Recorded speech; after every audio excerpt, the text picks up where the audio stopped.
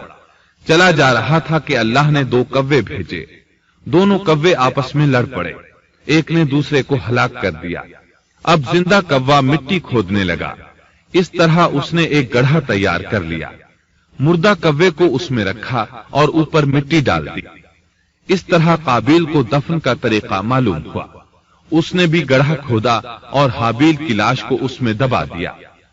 وہ اپنے کیے پر نادم ضرور تھا، لیکن اس نے اللہ سے معافی نہ مانگی، جبکہ انسان کے لیے ضروری ہے کہ اس سے کوئی گناہ ہو جائے تو اللہ سے معافی مانگے۔ قابیل اور حابیل کے درمیان جو مکالمہ ہوا، اللہ تعالیٰ نے اس کا ذکر سورہ مائدہ آیت 27 تا 29 میں کیا ہے۔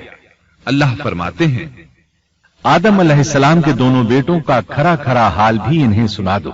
ان دونوں نے ایک نذرانہ پیش کیا، ان میں سے ایک ہی نذر تو قبول ہو گئی اور دوسرے کی قبول نہ ہوئی تو وہ کہنے لگا میں تجھے مار ہی ڈالوں گا۔ اس نے کہا اللہ تقوی والوں ہی کا عمل قبول کرتا ہے، گو تو میرے قتل کے لیے دسترازی کرے لیکن میں تیرے قتل کے لیے ہرگز اپنا ہاتھ نہیں بڑھاؤں گا۔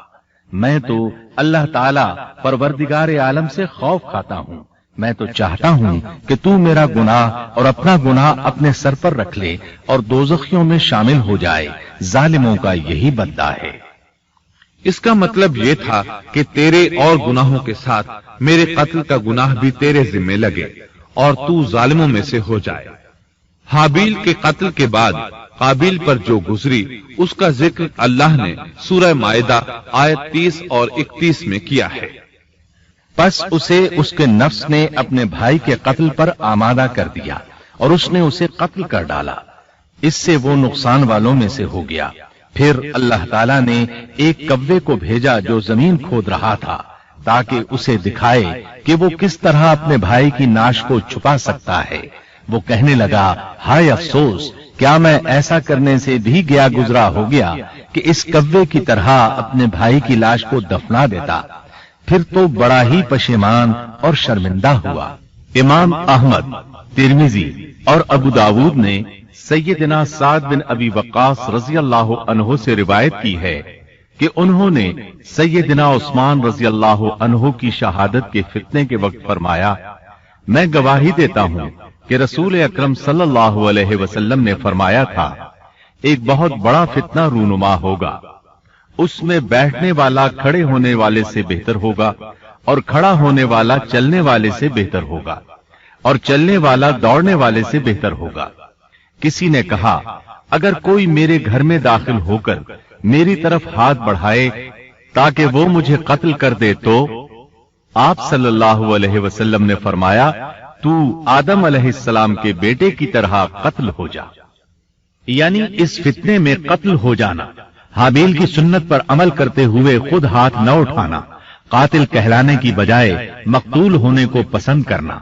اسی طرح مسند احمد کی ایک روایت میں ہے رسول اللہ صلی اللہ علیہ وسلم نے فرمایا دنیا میں جب بھی کوئی ظلم سے قتل ہوتا ہے تو اس کا گناہ آدم علیہ السلام کے پہلے بیٹے قابیل کی گردن پر ضرور ہوتا ہے، اس لیے کہ وہ پہلا شخص ہے جس نے ظالمانہ قتل کی ابتدا کی اور یہ ناپاک طریقہ جاری کیا۔